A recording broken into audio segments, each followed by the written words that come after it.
আইসিসির সুখবর পেলেন নাহিদ রানা। আইপিএল খেলা মুজরাবানি ভারতীয় বোলার অর্শদীপ সিং হর্ষিতদের টপকে র্যাঙ্কিংয়ে বড় লাভ দিলেন বাংলাদেশের ইতিহাসের সর্বোচ্চ গতিসম্পন্ন এই বোলার। এছাড়া দুর্দান্ত বোলিংয়ে র্যাঙ্কিংয়ে বড় লাভ দিয়েছেন কাটার মাস্টার মুস্তাফিজুর রহমানও। অলরাউন্ডার হিসেবে উন্নতি মিরাজের। আরও থাকছে প্রতিবেদনে। নিউজিল্যান্ডের বিপক্ষে দুর্দান্ত ওয়ানডে সিরিজ শেষ করে আলোচনার কেন্দ্রবিন্দুতে উঠে এসেছেন বাংলাদেশের তরুণ পেসার নাহিদ রানা।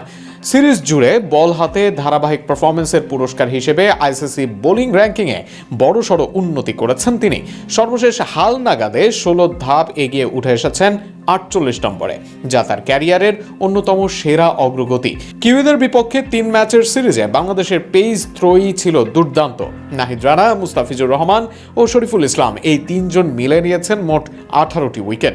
এর মধ্যে একাই 8 উইকেট শিকার করেন নাহিদ, যা তার প্রতিভার শক্ত প্রমাণ।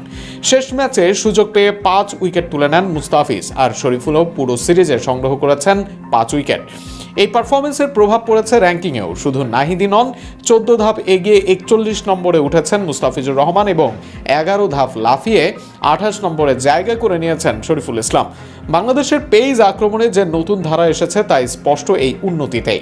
আইসিসির তালিকায় দেখা গেছে নাহিদ এখন এগিয়ে গেছেন জিম্বাবুয়ের ব্লেজিং মুজরাবানি, ভারতের হর্ষিত রানা ও অর্শদীপ সিংদের মতো বোলারদের পেছনে ফেলে।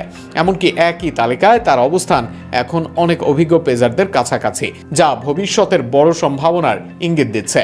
বাংলাদেশের বোলারদের মধ্যে এখনও শীর্ষে আছেন অধিনায়ক মেহেদী হাসান মিরাজ, যিনি আগের মতোই 8 নম্বরে অবস্থান ধরে রেখেছেন। অন্যদিকে ব্যাটিং র্যাঙ্কিংয়ে উন্নতি করেছেন নাজমুল হোসেন শান্ত ও লিটন কুমার দাস।